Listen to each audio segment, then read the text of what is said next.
Ladies who married their best friend, when did everything change? Ethan and I met during freshman orientation at a small college in Oregon. We were both lingering near the refreshment table, and he cracked a cheesy joke about the wilted fruit platter that got me chuckling. We swapped numbers to join the campus scavenger hunt the next day, and that was it. Friendship mode on. Throughout college, we were inseparable, but it was never romantic. We'd send each other silly gifts at midnight, crash on each other's dorm floors after movie marathons, and spend hours at a local coffee shop debating life and nonsense. When my roommate Lily teased me about it, I'd scoff dramatically. Ethan was just my pal, my go-to guy who'd help me rearrange my room or listen to me vent about bad dates. We both dated other people. A lot. We were each other's go-to relationship advisors.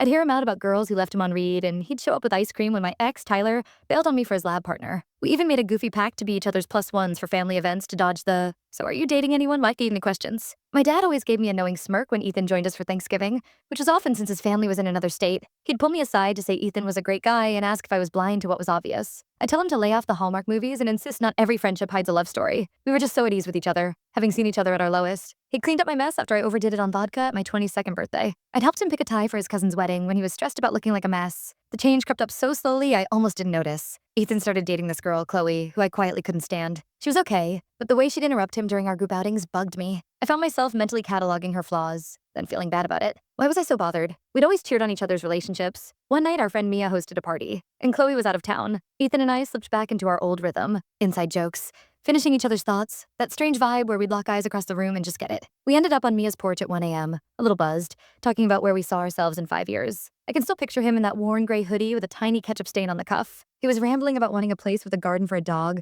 when it hit me like a freight train. I didn't just care about Ethan. I was in love with him, not as my pal, but as the person I wanted by my side forever. It was overwhelming. 8 years of friendship suddenly felt like a different story. I climbed up and he asked if I was all right. I muttered something about being sleepy. He offered to walk me back to my place, like always. That walk was torture. My mind was spiraling. How long had I felt this? Would confessing ruin us? What about Chloe? What if he didn't feel it back? Or worse, what if he did? We dated, it crashed, and I lost my best friend? At my door, there was this odd pause. We'd said goodnight a million times, but something was off. I noticed how close he stood, how his gaze flicked to my lips and away. Instead of our usual fist bump, I blurted, "I think I'm in love with you, and it's freaking me out." His face cycled through a dozen emotions before he burst out laughing. Not mean, but like he couldn't hold it in. He said he'd loved me since junior year, but thought it was impossible. He'd just dumped Chloe the day before because he couldn't keep pretending when he was hung up on me. Our first kiss was right there on my doorstep, under a flickering streetlight, with a stray dog eyeing us from across the street. It was clumsy, perfect, and terrifying. 2 years married now, and I still can't believe we missed what was right there for so long. But honestly, I wouldn't trade our journey. We built something solid before that kiss, and it's the bedrock of everything we have.